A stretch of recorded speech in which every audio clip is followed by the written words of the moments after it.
Olá, querido, olá, querida. Seja muito bem-vindo ao nosso canal mais uma vez. Estamos aqui, juntinhos para aprendermos mais do nosso Deus. E como é bom poder, compartilhar com vocês mais uma mensagem aí de amor, da carta de amor do nosso Deus para nós, Vamos orar para iniciarmos? Bendito soberano amado Deus, obrigada, Senhor, por todas as bênçãos. Somos gratos ao Senhor por tudo que fez, por tudo que faz e por tudo que fará também, porque assim cremos, a Deus, que o Senhor grandes coisas tem para os seus. Tem misericórdia de nós, nos colocamos em tuas mãos, em nome de Jesus. Amém. Queridos, o momento reflexão de hoje, ele se encontra no livro de João, Evangelho de João, capítulo 19, versículo 31 em diante.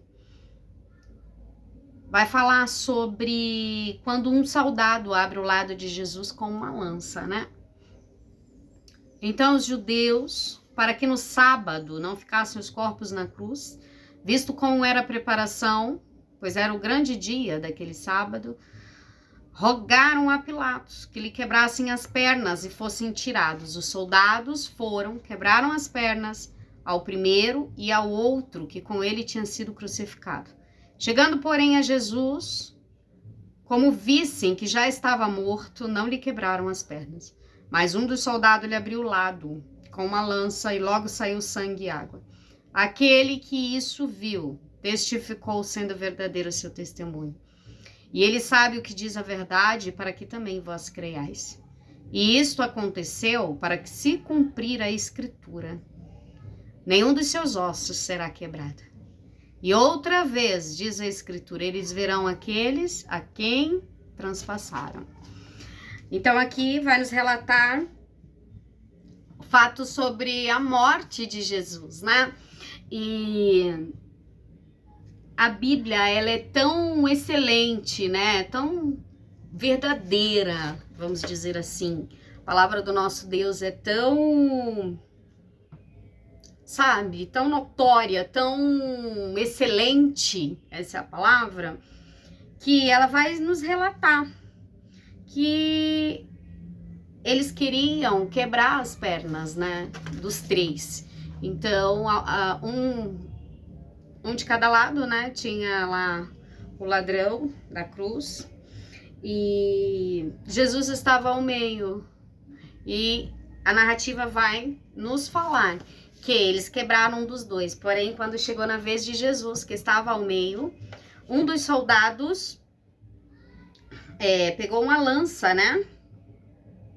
e abriu o lado com uma lança, para se cumprir a escritura que nenhum dos seus ossos seriam quebrados. Então, eu estava meditando sobre essa palavra hoje, E Deus, ele é tão perfeito que o plano da redenção que ele preparou para nós, já havia predito, por exemplo, lá em Isaías, E aí eu fui procurar o capítulo que dizia sobre isso, E tá lá em Isaías 53, versículo 4 em diante, mais precisamente do 4 ao 10, vai trazer essa parte do cumprimento da palavra e da escritura do Senhor, que na verdade o profeta Isaías, como é chamado, o profeta maior, o profeta messiânico, para quem não sabe, Isaías ele veio praticamente 700 anos, antes do nascimento de Jesus. Então, dada a importância desse profeta, desde aqueles tempos. E aí, Isaías já escrevia, ou seja, o profeta Isaías, ele era um homem culto, era um homem com muita habilidade analítica, Então ele analisava de verdade os fatos. Então ele tinha esse senso crítico, um lado poético também. Então é por isso que muitos o consideram como o maior escritor, do povo hebreu, porque de fato ele foi um grande homem de Deus, né? O profeta Isaías. Ele viveu então, né, lá em Judá, bem provável que tenha morado em Jerusalém, e aí era mais ou menos por volta do século 7, século 7, século 8, mais ou menos. E ele teve uma grande importância, né? Ele participou da defesa de Jerusalém contra o cerco do rei, né? Assírio, que é o Senaqueribe, né? Então, o chamado de Isaías, muitos relatam que ele tem aí, né, exercido a profissão como profeta, como conselheiro do rei e tudo mais, por 40 anos. Ou seja, ele acompanhou ali o reinado, né, dos principais reis da época de Judá, né? E lá ele já relatava sobre essa profecia de que um Messias viria para salvar o seu povo, né? Então, percebam o quanto que Deus ele é perfeito em tudo que ele faz, né? Então, 700 anos antes da vinda do Messias, já era relatado sobre tudo isso. E se você pegar essa parte de Isaías 53, do 4 ao 10, ela vai nos relatar sobre o sofrimento de Jesus, né? Deixa eu só pegar aqui para vocês. Isaías 53, do 4 ao 10. Eu até grifei alguns pontos, né? Para passar para vocês. Ó, certamente ele tomou sobre si as nossas enfermidades, as nossas dores levou sobre si. E nós o reputávamos por aflito, ferido de Deus e oprimido. Mas ele foi transpassado pelas nossas transgressões, moído por nossas iniquidades. O castigo que nos traz paz estava sobre ele, e pelas suas pisaduras fomos sarados. Todos nós andávamos desgarrados como ovelhas, cada um se desviava pelo caminho, mas o Senhor fez cair sobre ele a iniquidade de nós todos. Então percebam que o Senhor ele foi ferido, né? E ele carregou de fato os nossos pecados, as nossas culpas, nossas dores, as nossas iniquidades, as nossas transgressões. Então, já tinha previsto, né, essa parte de que eles transpassaram mesmo a Jesus, o Messias, né? E meditando sobre isso, sobre o chamado também, né, do profeta Isaías, porque, na verdade, naquela época, os assírios, eles entraram com as tropas, né, em Jerusalém, com cerca de 185 mil homens, né, do exército assírio. Então, Isaías também, ele era casado, né, lá no capítulo 8, versículo 3, vai dizer que a sua mulher também era chamada, né, de profetisa, o que provavelmente significa que ela também profetizava, né? E ele tinha 2 filhos também. Os nomes dos filhos, eu não vou dizer aqui porque é um pouquinho complicado, mas cheio de significado, né? Que viria o Messias, e o outro, se eu não me engano, que falava sobre a destruição, né? Por conta da falta de fidelidade do povo de Israel. E tudo isso, ele se referia muito ao ministério profético, né, de Isaías. Então, ele iniciou o seu ministério no ano que morreu, a Bíblia assim o diz, no ano que morreu o rei Uzias. Então, o ministério profético dele, né, porque ele realizava pregações públicas, então tinha a parte lá oral mesmo, e tinha também o ministério como forma escrita, né? Então, os estudiosos sugerem que ele tenha profetizado mais ou menos por volta de uns 60 anos. Então, bastante, né? Se a gente parar para pensar. Então, Isaías, ele tinha, né, visões da parte de Deus, durante os 4 reinados, né, dos reis lá, dos principais reis de Judá na época. E aí, a convocação dele é muito interessante, porque eu estava estudando sobre isso também esses dias. E aí vai ter mais 2 profetas que foram semelhantemente também, o chamado foi feito da mesma forma. E ele teve uma visão, né, do trono de Deus. Então ali ele começou a contemplar serafins que proclamavam a santidade de Deus, né? Então, diante da tamanha glória que ele viu, né, naquela visão, ele ficou admirado, né? E ele também ali, ele se considerou inapto para a função, essa que é a verdade, porque ali ele começou, diante da glória de Deus, ele achou que ele não era apropriado, né, para aquele cargo. E aí ele falou, né?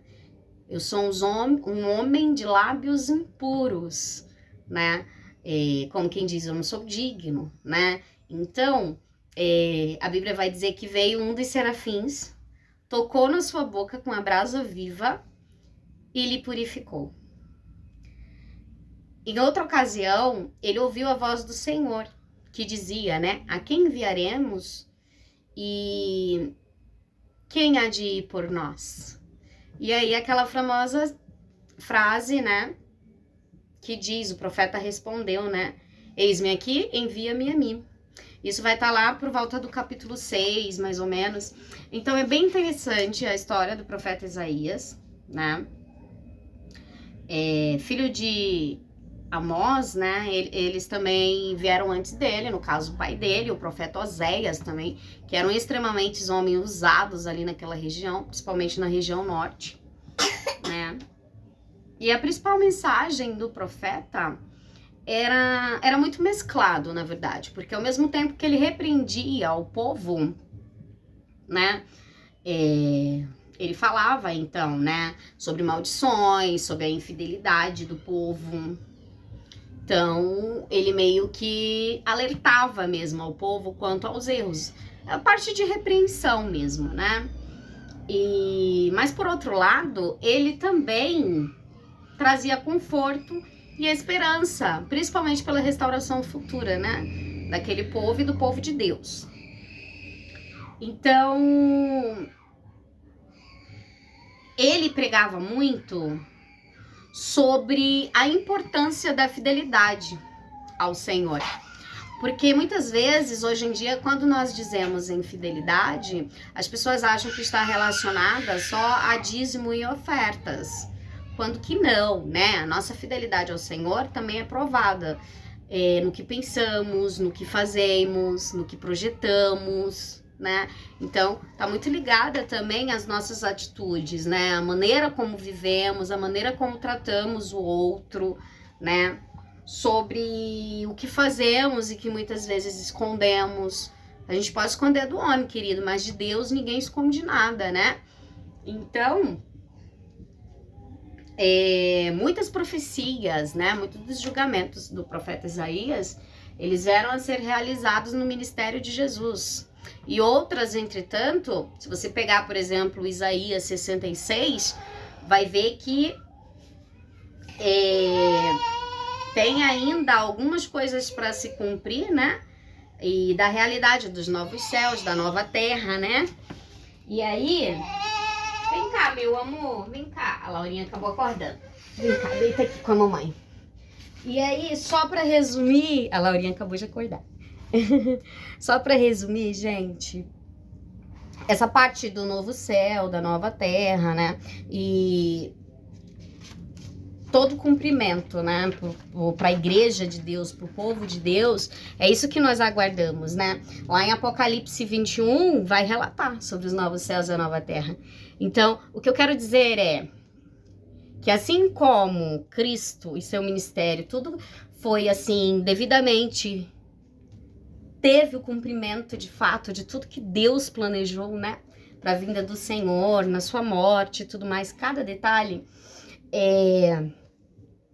E com isso, no retorno de Jesus, que é a sua segunda vinda, todos aqueles, né, que estiverem em obediência, e os salvos, o Senhor buscarão os seus salvos. Então, vai falar, né, em Apocalipse 21, sobre o novo céu e a nova terra, sobre do quanto que vai ser glorioso, né, a futura Sião, né, assim. E aí, sobre a morte, eu tava pesquisando um pouco também, mas aí a morte dele, alguns estudiosos relatam que ele foi morto pelo rei Manassés, né, que uma certa vez ele foi se esconder, mas ficou um pouco de tecido de fora do baú, e ali acharam ele e acabaram matando ele, serrando ao meio. Esse é um dos pontos, né? E outros apenas relatam que desde que o rei Manassés passou, né, então ao poder, nunca mais se ouviu falar em Isaías. Então ele não teria mais função ali, ou cargo, alguma coisa público, né? E o que se sabe é que após Manassés não tem mais narrativa sobre Isaías, ou sobre sua morte também, né? E lá em Hebreus 11:37 também, se for real essa história de que ele foi cerrado ao meio, né? Vai fazer menção lá em Hebreus 11:37, né?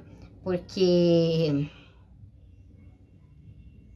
lá em Hebreus 11 vai dizer, né, que muitos dos heróis da fé, muitos dos profetas foram apedrejados, foram cerrados ao meio, foram desamparados. Então, talvez ele esteja ali incluso nessa parte, né?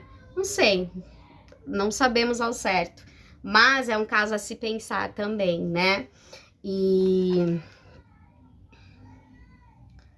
sobre o profeta, o que nós podemos dizer e o que nós podemos aprender, né? Que ele foi um grande homem de Deus, isso sem dúvida.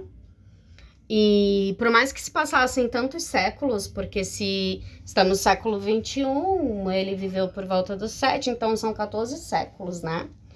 E ainda hoje fazemos menção dele, porque a palavra do nosso Deus ela é eterna e dura para sempre mesmo. E tudo isso foi se cumprindo, né?